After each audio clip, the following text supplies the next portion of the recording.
छायाणं नमो लोये सौवसाहोरम् अरस्य अवरूवं गद्धम् अवक्तं चेदनागो मसद्दम् जानुअलेग्रणं जीवमणि दुःखसंताणम्। बोले संतशिरोमणि आचार्य परमेश्वर विशुद्ध सागर जी महाराज जी की जय। बोले संतशिरोमणि आचार्य संतशिरोमणि परम पूज्य 108 सुप्रभ सागर जी महाराज जी की। बोले परम पूज्य 108 आदित्य सागर जी महाराज जी की। बोले परम पूज्य 108 अपरिमित सागर जी महाराज जी की। बोले परम पूज्य 108 सहज सागर जी महाराज जी की। बोले परम पूज्य 108 प्रणस सागर जी महाराज जी की। आप सभी का समीचीन विकल्पों का सम्यक समाधान में स्वागत करते हैं। सभी धर्म प्रेमी बंधुओं को जय जैन। यह कार्यक्रम ऑनलाइन जब लॉकडाउन हुआ था तब से यह कार्यक्रम प्रारंभ हुआ। मुकुट सप्तमी 2020 से यह कार्यक्रम विगत रूप से सतत चल रहा है। इसमें देश विदेश से कई लोगों ने गुरुदेव से प्रश्न पूछे। भारतवर्ष के अन्य अन्य प्रांतों से कई जगह से लोग जैन धर्म से संबंधित अपनी निजी समस्याओं से संबंधित गुरुदेव से प्रश्न पूछ रहे हैं। और इसमें एक बात लिखी है, समीचीन विकल्पों का सम्यक समाधान। कल भी जैसा कहा था कि इसमें सम्यक शब्द जुड़ा हुआ है, एक प्रत्यय में सम्यक शब्द जुड़ा हुआ है, जो गुरुदेव की वाणी से आगम युक्त और उनके मंथन से, उनके चिंतन से इतने सरल तरीके से गुरुदेव हमारी समस्या का समाधान करते हैं कि वो हमारी समस्या पूरी तरह से खत्म हो जाती है। तो इस कार्यक्रम को प्रारंभ करते हैं और जिन किसी के भी प्रश्न हो वो अपने प्रश्न यहां पर आकर के गुरुदेव से पूछ सकते हैं। तो प्रणस सागर जी महाराज के चरणों में कोटि कोटि बार नमोस्तु करते हुए गुरुदेव से निवेदन करते हैं कि आगे का कार्यक्रम संचालित करें। नमोस्तु गुरुदेव, नमोस्तु नमोस्तु नमोस्तु। ओम नमः सिद्धेभ्य। पंच परमेष्टि भगवान की, परम पूज्य आचार्य भगवंत गुरुवर विशुद्ध सागर जी मुनि महाराज जी की, परम पूज्य मुनिश्री सुप्रभ सागर जी महाराज जी की, परम पूज्य मुनिश्री आदित्य सागर अपरेश सागर सह सागर जी महाराज जी की।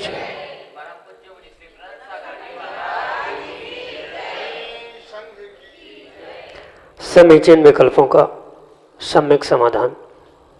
सम्यक ज्ञान की एक ऐसी अनूठी विधा जिसे परम पूज्य मुनिश्री सुप्रभ सागर जी महाराज ने सम्यक समाधान नाम दिया।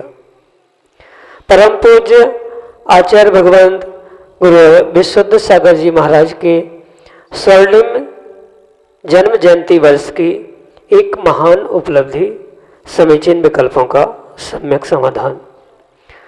देश के विभिन्न प्रांतों से अनेकानेक समीचीन प्रश्न हमें यहाँ प्रतिदिन प्राप्त हो रहे हैं और उनका आगमोक्त विधि से हम सभी परम पूज्य आचार्य भगवंत गुरु विशुद्ध सागर जी महाराज की महती अनुकंपा एवं उनके मंगल शुभाशीष से परम पूज्य मुनिश्री सुप्रभ सागर जी महाराज के मुखारविंद से सम्यक समाधान प्राप्त कर रहे हैं।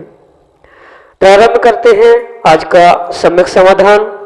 और आज का पहला विकल्प ललितपुर उत्तर प्रदेश से ऋतिक जैन परम पूज्य मुनिश्री के चरणों में बारंबार नमोस्तु निवेदित करते हुए अपना समीचीन विकल्प रख रहे हैं कि महाराज जी वास्तविक पापों का चिंतन करके प्रतिक्रमण कर स्वतः प्रायश्चित करने का तरीका उचित है क्या?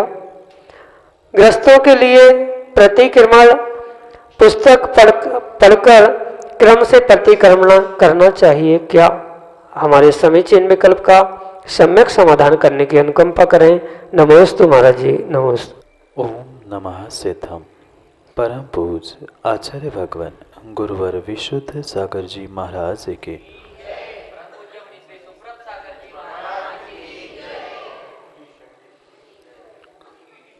आगम में प्रायश्चित को अंतरंग तप कहा और उस अंतरंग तप की विधि भी आचार्य भगवंत ने उद्घाटित की।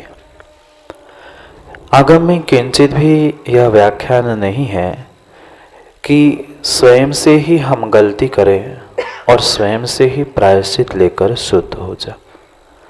चाहे वह श्रावक हो, चाहे श्रवण हो, साधु हो, उनके लिए स्पष्ट रूप से प्रतिक्रमण प्रायश्चित आदि के लिए निर्धारण किया गया है कि अपने स्वयं के पापों का, गलतियों का जो निंदा आलोचना पूर्वक गुरु के सामने व्याख्यान करना है और उस व्याख्यान के उपरांत गुरु से जो प्राप्त होता है वह प्रायश्चित कहा जाता है। क्योंकि अगर हम अपने मन से कोई क्रिया, माला, उपवास आदि ग्रहण करते हैं तो वह आगमोक्त प्रायश्चित नहीं कहलाया जाएगा और जिस कर्मों की निर्जरा के लिए या पापों की निर्जरा के लिए प्रतिक्रमण या प्रायश्चित की व्याख्या है वह फलीभूत होने वाला नहीं है। इसलिए जो 10 प्रकार के प्रायश्चित के भेद या 10 प्रकार की प्रायश्चित तप के भेद आचार्य भगवान समझाते हैं, उसमें आलोचना, प्रतिक्रमण, तदुभय आदि 10 भेदों में से दूसरा प्रकार प्रतिक्रमण का है। पर प्रतिक्रमण से पूर्व आचार्य भगवंत ने आलोचना लिखी है। कभी भी अन्य जीवों के सामने या किसी मात्र परमात्मा के सामने आलोचना करने से, मात्र परमात्मा के सामने आलोचना करने से किंचित भी हमारी कर्मों की निर्जरा संभव नहीं है। हाँ, कथनचित कुछ अंशों में निर्जरा होती है, जैसे कई सारे श्रावक या माताएं शाम के समय में आलोचना पाठ आदि पढ़ते हैं। कुछ मन से ही प्रतिक्रमण आदि भी कर लेते हैं। कुछ हद तक कुछ अंशों में श्रावकों के कर्मों की निर्जरा, पापों की निर्जरा उस प्रतिक्रमण, आलोचना पाठ आदि से संभव है। पर अगर उसे हम तप रूप में ग्रहण करते हैं तो वह गुरु की आज्ञा से या गुरु के चरणों में ही बैठकर हमें उनके पास से ही उस प्रायश्चित को ग्रहण करने का व्याख्यान आगम में आया है। क्योंकि ये परम सत्य है, अगर किसी व्यक्ति ने डॉक्टरी नहीं पढ़ी है और उससे हमने दवाई प्राप्त की तो उस दवाई का कहीं ना कहीं साइड इफेक्ट होना स्वाभाविक है। जैसे ये क्रिया व्यवहार में देखी जाती है, ऐसे ही लौकिक दृष्टि से या आगम की परिप्रेक्ष्य में भी यही परम बात है कि मन से लिया हुआ प्रायश्चित, क्योंकि ये बात आपको जानने योग्य है कि परमात्मा कभी भी हमसे कहेगा नहीं कि आपकी इस गलती का ये प्रायश्चित। ग्रंथों में भी जो लिखा हुआ है इस गलती का ऐसा प्रायश्चित है, वह प्रायश्चित ग्रंथ भी श्रावक और सामान्य साधुओं को पढ़ने की आज्ञा आगम में नहीं है। इसलिए जिसने उसका अध्ययन किया है, जिसके पास डॉक्टरी का सर्टिफिकेट है और कई वर्षों से जो डॉक्टर की प्रैक्टिस कर रहा है, उससे ही बीमारी ठीक होने की संभावना हुआ करती है। ऐसे ही हमारी वास्तविक गलती को निर्जरण करने के लिए या दूर करने के लिए जो आचार्य भगवंत उन ग्रंथों को पढ़ चुके हैं, उनका उसमें अनुभव है, ऐसे ही आचार्य गुरुओं से आगम में प्रायश्चित आदि की विधि आलोचना पूर्वक कही गई है। कुछ प्रायश्चित ऐसे हुआ करते हैं, ये निर्णय वह गुरु आचार्य भगवंत करेंगे कि शिष्य से या श्रावक हो, साधु हो, किस प्रकार का प्रायश्चित देना। कुछ सामान्य गलतियों की मात्र आलोचना करने से ही प्रायश्चित होता है। कुछ प्रतिक्रमण करने से दूर होते हैं, कुछ आलोचना प्रतिक्रमण दोनों से पूर्ण होते हैं। कभी उपवास, माला आदि तप प्रदान करके विवेक, ऐसे अनेक प्रायश्चित के भेद बताए। तो किस गलती का क्या प्रायश्चित होता है वह वही गुरु देना जानता है जिसने उसके विषय में अध्ययन किया है। हाँ, ये बात भी हमें समझने योग्य है कि अक्सर हमारे पास गुरुजी नहीं रहते या कोई आचार्य भगवंत के पास हमेशा हम नहीं पहुंच सकते। फिर उस समय में हमें क्या करना चाहिए? इसलिए श्रावकों के लिए और साधु के लिए जो प्रतिदिन प्रतिक्रमण की व्याख्या है, आलोचना पाठ आदि पढ़ने की व्याख्या है, ये मात्र सामान्य रूप से घटित हुए दोषों को निवारण करने के लिए व्याख्या है। पर उसमें भी कोई विशेष भूल, विशेष गलतियां जो हुई है उसका निवारण करने के लिए बुद्धिपूर्वक हमें आचार्य भगवंत के चरणों में पहुंचकर आलोचना करनी होगी। फिर वो जैसा कहे कि प्रतिक्रमण कर लो या ये उपवास आदि तप ग्रहण कर लो, तो उनकी आज्ञा के अनुसार उन क्रियाओं को क्रियान्वित करना, इसका ही अर्थ प्रायश्चित है। इसलिए चाहे श्रावक हो चाहे साधु हो, किंचित भी अपने मन से किसी भी गलती का प्रायश्चित वह कर नहीं सकता। अगर कर भी रहा है तो उसकी प्रचुर मात्रा में निर्जरा नहीं होगी वह, क्योंकि हर व्यक्ति अपने अनुभव से या स्वयं की शक्ति से ही प्रायश्चित आदि ग्रहण करके प्रतिक्रमण का पाठ आदि करने से कभी भी दोषों की निवारण हमारे से संभव नहीं होता। इसलिए जब तक गुरु महाराज से नहीं मिल रहे हैं तब तक आप प्रतिक्रमण करते रहे, आलोचना पाठ पढ़ते रहे। वास्तविक उन गलतियों का खेद ग्लानि होने के साथ प्रतिक्रमण करने से कथनचित कर्मों की क्षपणा होगी, पर परिपूर्ण दोषों से दूर होने के लिए हमें कभी न कभी गुरु के चरणों में पहुंचकर प्रायश्चित ग्रहण करना ही होगा। यही आपके लिए सम्यक समाधान है। अष्ट मध्य प्रदेश से श्रीमती चंदा जैन, डॉक्टर मगन जैन परम पूज्य मनीषी के चरणों में बारंबार नमोस्तु निवेदित करते हुए अपना समीचीन विकल्प कह रहे हैं कि महाराज जी, शास्त्रों में सर्व जीवों का केवल ज्ञान स्वभाव कहा है, अस्तु यह कथन किस अपेक्षा से कहा है? सम्यक समाधान के माध्यम से हमारे समीचीन विकल्प का सम्यक समाधान देने की अनुकंपा करें। नमोस्तु महाराज जी, नमोस्तु। जीव द्रव्य का लक्षण आचार्य भगवंत उपयोग बताते हैं। उमा स्वामी महाराज उपयोगो लक्षण सूत्र देते हुए जीव के दो प्रकार के उपयोगों को जीव का लक्षण कहते हैं। पहला दर्शनोपयोग, दूसरा ज्ञानोपयोग। मुख्यतः से जीव का स्वरूप, जीव का लक्षण ज्ञान ही स्वरूप है और मति, श्रुत, अवधि, मनपर्य, केवल, ये सभी उस ज्ञान की पर्याय रूप व्याख्या है। ये चाहे केवल ज्ञान हो या मति ज्ञान हो या अन्य कोई भी ज्ञान की पर्याय हो, मुख्यतः से जानन क्रिया जिस गुण से हुआ करती है उसको ही ज्ञान कहा है।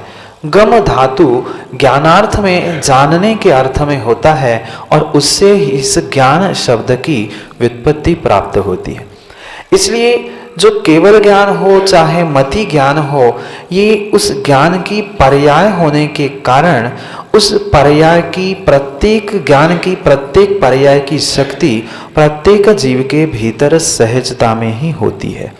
ये भव्य, अभव्य, निकट भव्य, आसन्न भव्य आदि जितनी दूरांदूर भव्य जितनी भी व्याख्या है, ये मात्र उस शक्ति को उद्घाटित करने की निमित्त मिले नहीं मिले या उस शक्ति को उद्घाटित नहीं कर सकता, इसकी अपेक्षा से ये तीनों भेद आगम में बताए गए हैं। पर यह बात हमें स्वीकार करनी होगी कि कर्मों की भी अपेक्षा से आचार्य भगवंत ने जो 8 प्रकार के कर्म बताए हैं, उसमें सबसे पहला कर्म है ज्ञानावरणी। जो ज्ञानावरणी कर्म है, उस ज्ञानावरणी कर्म के उत्तर भेद करते हुए आचार्य भगवंत मति ज्ञानावरणी, श्रुत ज्ञानावरणी, अवधि ज्ञानावरणी, मनपर्य ज्ञानावरणी और केवल ज्ञानावरणी ऐसे कर्मों के ज्ञानावरणी कर्म के भेद कर दे। जब हम जीव के केवल ज्ञान स्वरूप को अस्वीकार करेंगे तो वहां पर केवल ज्ञानावरणी कर्म की सत्ता भी नहीं रहेगी, क्योंकि ये बात आपको डॉक्टर साहब समझने योग्य है कि कोई वस्तु नहीं है तो उस पर आवरण भी नहीं होगा, या कोई आवरण है तो उसके पीछे कोई ना कोई वस्तु होती ही है। ये तर्क से जैसे सिद्ध है, ऐसे ही अगर हम ज्ञानावरणी कर्म की सत्ता मानते हैं तो हमें ज्ञानावरणी कर्म की अपेक्षा से ज्ञानावरण जिस पे है ऐसे केवल ज्ञान सत्ता रूप शक्ति रूप प्रत्येक जीव में स्वीकार करना ही होगा, क्योंकि वस्तु के अभाव में उस पे आवरण नहीं हो सकता। आवरण है तो उस पे कोई ना कोई वस्तु है। अगर केवल ज्ञानावरणी कर्म हम नहीं मानेंगे तो कर्मों की 148 प्रकृतियां नहीं बन सकती, और 148 कर्म प्रकृतियां नहीं है तो आगम का कर्णान योग का अपलाभ हो जाएगा, सिद्धांत में विरोध आ जाएगा। इसलिए चाहे आप किसी अन्य प्रकार से तर्क से उस बात को समझना चाहे आप श्वान की पूंछ देखकर श्वान कह दो, या श्वान के कान को देखकर श्वान कह दो, या पूरे श्वान को देखकर श्वान कहना, वह बात एक ही सी है।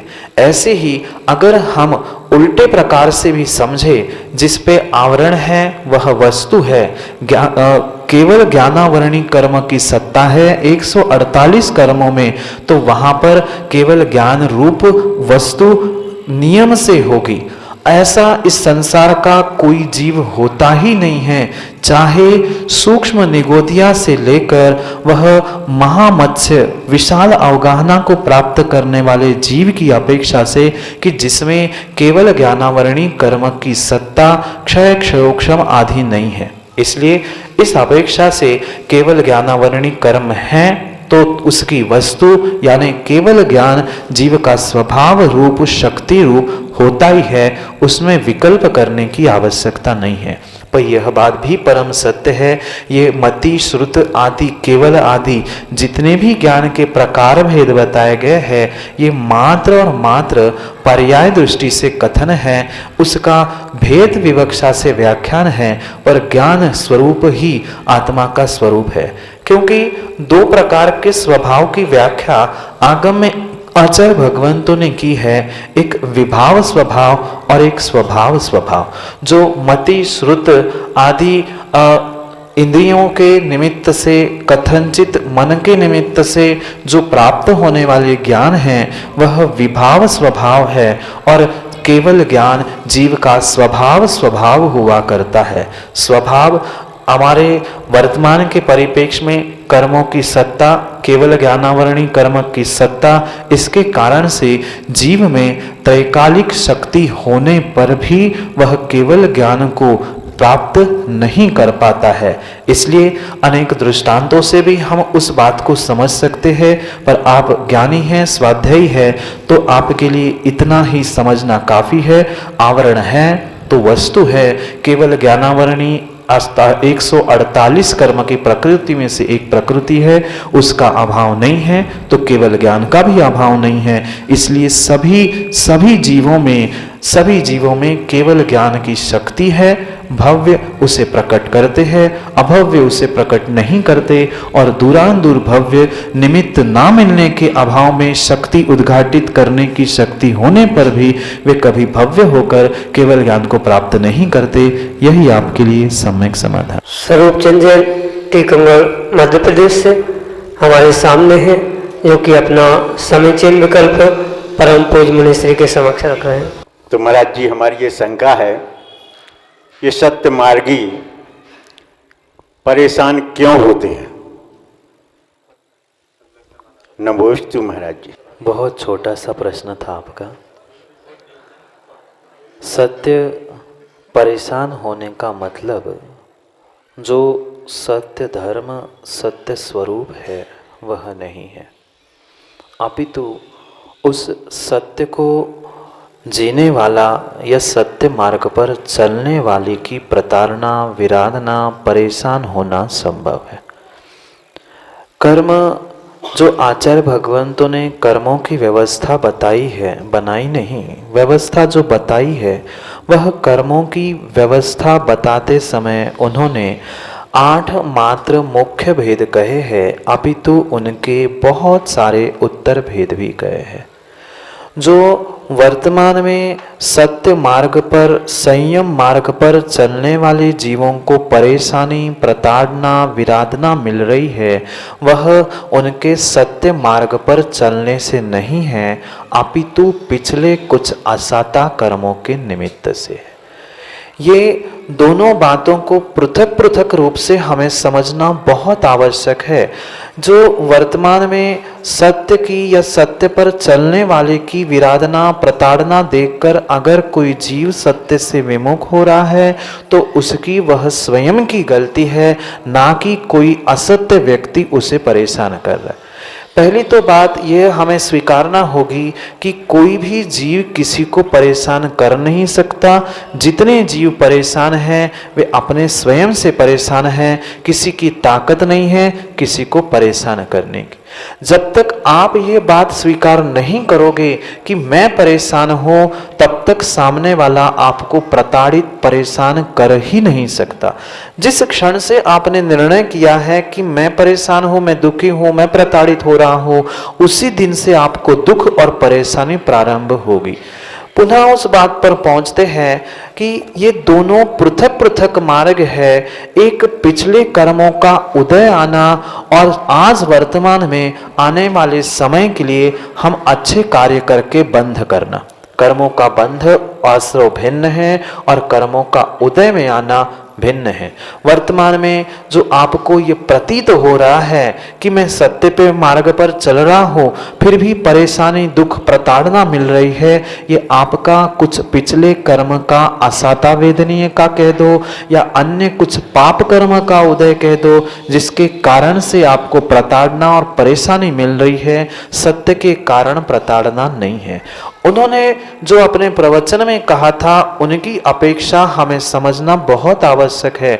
मात्र वे ही नहीं, ऐसा आगम ग्रंथों में कई सारे स्थानों पर होता लिखा गया है कि सत्य की अवहेलना या प्रताड़ना हुई है।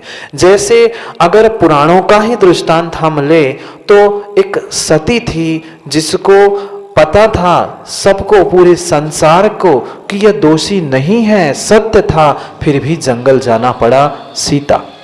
सत्य होने पर भी जंगल जाना पड़ा। सत्य के कारण वह जंगल नहीं गई, पर पिछले पर्याय में उसने जो असत्य का साथ दिया था, असत्य बात की थी, अवर्णवाद किया था, उस सभी के कारण से उसके जीवन में अवर्णवाद, जो पक्षियों के दोनों को, कबूतर कबूतरी को अलग किया था, उसके कारण से पति से वियोग को प्राप्त करना पड़ा।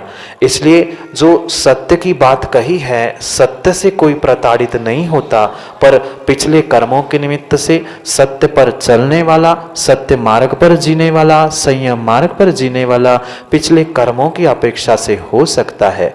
इस सामूहिक रूप से व्याख्यान करते हुए उसको ऐसा ही कहा जाएगा कि सत्य पर चलने वाला प्रताड़ित हुआ, पर उनका अभिप्राय ये नहीं है कि सत्य प्रताड़ित हुआ। ये उपचार से कथन है कि सीता सत्य थी, इसलिए सीता को सत्य कह के सत्य को प्रताड़ना हुई, पर सत्य प्रताड़ित नहीं हुआ, सत्य नष्ट नहीं हुआ, सत्य पराजित नहीं हुआ। कथनचित किसी अपेक्षा से उसको मात्र परेशान या पूर्व कर्म के निमित्त से कुछ समय तक छुपके रहना पड़ा, पर सत्य जिस दिन सामने आता है तो स्वर्गों के देव आकर पुष्पवृष्टि और वह अग्नि को पानी बनाने की शक्ति रखते हैं। इसलिए ये परम सत्य है। पूर्व कर्म के निमित्त से जीव को सत्य पर चलते हुए उस सत्य को परेशान हुआ कहा जा सकता है, पर सत्य न नष्ट हुआ, न पराजित हुआ, न निश्चय न से कभी भी उसका पराजय हुआ, न वह परेशान हुआ। ये व्यवहार की व्याख्या है। सत्य परेशान हुआ, व्यवहार भिन्न है, निश्चय भिन्न है। निश्चय की अपेक्षा से पराजित नहीं होता और व्यवहार की, वर्तमान की और कर्मों की अपेक्षा से परेशान, दुख आदि होना यह स्वीकार है, यह सत्य है। यही आपके लिए सम्यक समाधान। समीचीन विकल्पों का सम्यक समाधान अभी चल रहा था और गुरुदेव के माध्यम से हमने समीचीन विकल्पों का समाधान सुना और उससे संतुष्ट हुए। हमारे परम पूज्य आचार्य विशुद्ध सागर जी महाराज ने अपने शिष्यों को इतना पारंगत किया है कि मैं आचार्य परमेश्वर विशुद्ध सागर जी महाराज जब सुप्रभ सागर जी ब्रह्मचारी अवस्था में थे तब से गुरुदेव को जानता हूं और मैं देखता हूं उनका पुरुषार्थ तब से लेकर के आज तक पूरे 24 घंटे स्वाध्याय में रत रहते हैं। और उनके माध्यम से अभी एक शब्द आया था, शब्दानाम अनेकार्थम। एक शब्द के अनेक अर्थ होते हैं और उन अनेक अर्थों को, उन अनेक शब्दों को अपने अनुभव से कहां लगाना, कैसे बताना, वो हमारी समीचीन शंकाओं का समाधान करते हैं। ऐसे हमारे परम पूज्य मुनि श्री सुप्रभ सागर जी महाराज और अभी पूरे देश से हमारे बीच में प्रश्न पूछे जा रहे हैं। अभी टीकमगढ़ नगर में ये शंका समाधान चल रहा है। तो मैं अनुरोध करता हूं और किसी से भी, जो भी जिनके भी प्रश्न हो, वो अपने समीचीन विकल्प यहां पर रख सकते हैं और वो समाधान प्राप्त कर सकते हैं और ऑनलाइन भी समाधान प्राप्त कर सकते हैं। उनके लिए एक नंबर नोट कर लें, 8707548811। एक बार और नंबर सुन लें, 8707548811। दूसरा नंबर है 7415306441। एक बार और सुन लें, 7415306441। ईमेल आईडी है सम्यक समाधान@gmail.com। 515 पर या यूट्यूब पर सुप्रभ उपाज नाम का जो चैनल है उसके माध्यम से इसको आप देख सकते हैं। इसी प्रकार कल ये शंका समाधान कार्यक्रम फिर से प्रारंभ होगा। सभी को जय जिनेन्द्र, जय जिनेन्द्र, जय जिनेन्द्र।